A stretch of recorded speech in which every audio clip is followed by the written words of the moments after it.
Bonjour, bienvenue à toutes et à tous sur Cocotte TV. Aujourd'hui, on vous propose de découvrir un très gros boîtier par Thermaltake, à savoir le View 71 TG RGB. Un boîtier qui est au format EATX, qui propose 8 slots d'extension, qui est livré avec 4 panneaux en verre trempé, un à l'avant, un à gauche, un à droite, un sur le dessus.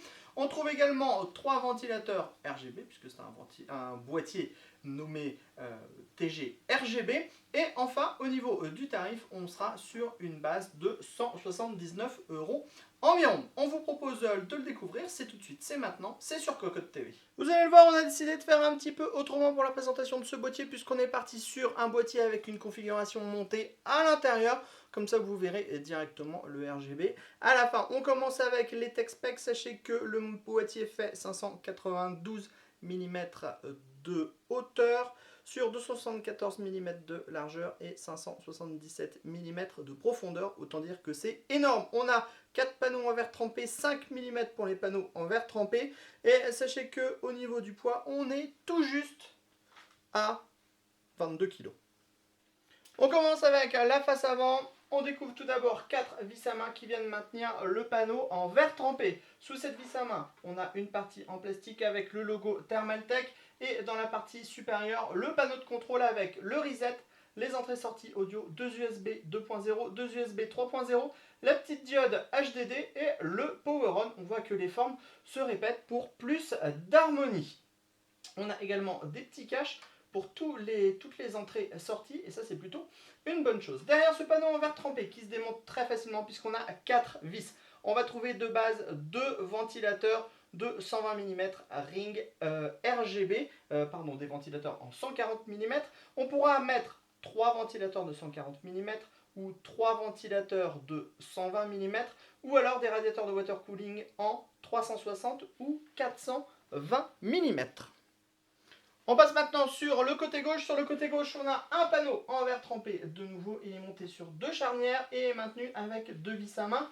À l'avant, on le voit, on découvre une partie du châssis qui est donc montée. On a ici la grande carte graphique Zotac GTX 1080 Ti Extreme Edition qui est montée à 90 degrés. On a derrière la carte mère et un large espace vide à l'avant. On y reviendra quand on pénétrera à l'intérieur de ce View 71. Au niveau de la structure arrière, on va voir ici un emplacement pour passer ses doigts et tirer la partie supérieure pour pouvoir la démonter. On remarque aussi qu'on a un panneau en verre trempé, on en a déjà parlé avec les petites vis à main pour pouvoir la démonter facilement. Ensuite on a 3 passe-cloisons, ici un ventilateur ring en 140 mm qui est RGB, l'emplacement de la plaque qui est au chiffre de la carte mère, 8 slots d'extension classiques avec des caches ajourées, 2 slots d'extension à 90 degrés avec là aussi des caches ajourées. On a bien sûr des vis à main pour le montage de toutes les cartes fixes, qui est plutôt une bonne chose. Enfin, dans le bas, on a l'emplacement de l'alimentation et en dessous, on va trouver un filtre amovible qui couvre toute la partie inférieure du boîtier. On passe maintenant sur la partie droite. De nouveau, un panneau en verre trempé, 2 vis à main pour le maintenir, des charnières pour le faire coulisser vers l'extérieur et on pourra bien sûr retirer les 2 portes. Ensuite, à l'arrière du plateau de la carte mère, on le voit, on a nos dispositifs RGB qui ont été installés. Alors, avec pas moins de 6 ventilateurs RGB plus la base du water cooling, clairement, ça fait beaucoup de câbles qui traînent à l'arrière, mais comme on le voit, c'est plutôt bien organisé. On va y revenir. On passe maintenant sur le dessus du boîtier. Comme on le disait, on a 4 vis à main pour maintenir le panneau en verre trempé. Sous le panneau en verre trempé, nous allons retrouver une grille que l'on peut démonter. Grille qui est compatible 3 x 120 mm, 3 x 140 mm, radiateur de water cooling en 360 ou 420 mm.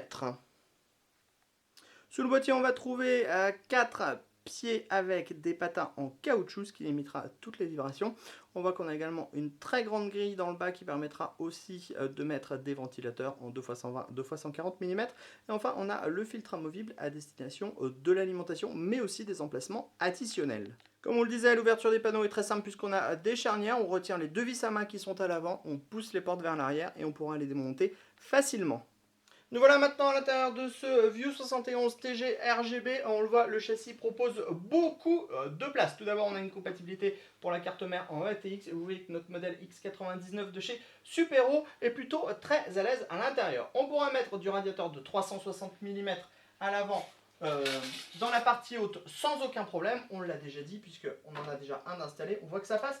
On pourra en installer un deuxième à l'avant, mais aussi un troisième sur le côté, comme ceci, puisque le boîtier propose la possibilité de faire son montage, à condition toutefois de se débarrasser des deux cages HDD qui sont livrées de base. Elles sont maintenues par 4 vis et vous permettront d'installer ou des SSD ou des disques durs. Sachez que si vous n'exploitez pas les cages HDD, on a 3 plateaux qui sont positionnés à l'arrière qui vous permettront d'installer 3 disques durs ou 3 SSD. Au niveau de la place des radiateurs de water cooling, on pourra pousser encore un petit peu plus loin le bouchon puisque ça sera également compatible avec du 420 mm. On le remarque, la carte graphique est installée à 90 degrés puisqu'on a 2 slots qui sont dans cette position, mais on a également 8 slots classiques qui permettront donc d'installer par exemple 2 cartes en SLI sans aucun problème. L'alimentation prend place, elle, dans le bas. Sachez aussi que le Ryzen n'est pas le riser n'est pas livré de base avec le boîtier. Au niveau de la partie arrière maintenant, comme on vous le disait, on a des plateaux pour les SSD. Alors les plateaux sont assez intéressants parce qu'en fait ils permettront vraiment plusieurs montages. Vous pourrez par exemple installer 1, 2, 3 disques durs ou alors 6 SSD de base puisqu'on peut installer 2 SSD sur chacun des plateaux. Alors, si on cumule avec les différentes cages HDD, on pourra donc placer par exemple 4 disques durs et 6 SSD si possible, ou on pourra mixer par exemple 2 disques durs, 6 SSD, ça offre vraiment plein de possibilités. Ensuite, on le voit, on a pas mal de passages partout et pas mal de dispositifs pour pouvoir mettre des colliers et donc pour pouvoir resserrer et câbler tout l'arrière du boîtier de façon très propre, comme vous pouvez le constater avec notre montage. Les seules en fait choses qui prennent pas mal de place et qui donnent vraiment beaucoup plus de câbles en interne, ce sont les boîtiers RGB. On a ici le boîtier RGB spécifique au View 71 qui permettra de régler la vitesse des ventilateurs, qui permettra de faire varier ou non les lumières, et enfin on a ici le mode qui permettra de choisir différentes couleurs sur les ventilateurs et le mode de fonctionnement. Ici nous avons le boîtier qui est destiné au flooring. C'est un peu dommage en fait que le boîtier du flooring ne soit pas capable de piloter les ventilateurs rig du boîtier parce que ça aurait pu permettre d'avoir un seul boîtier pour gérer le RGB intégral de ce dernier. On en termine de cette découverte du View 71 TG RGB avec la machine allumée, donc le RGB qui est en route. On le voit, la gestion n'est pas la même entre les boîtiers et par exemple la carte graphique et le système de water cooling puisque tout n'est pas relié, à moins de passer par la gestion de la carte mère dans ce cas-là, ce qui vous permettra d'avoir des meilleurs résultats. Au niveau du View 71, on va vous en proposer un test très complet prochainement sur cocotland.com. Vous allez aussi avoir le droit à quelques jolis plans de la fin de montage. Et sur ce, on vous dit à très bientôt sur cocotland.com pour tous nos tests et toutes nos news à propos du hardware et sur Cocotte TV pour toutes nos vidéos.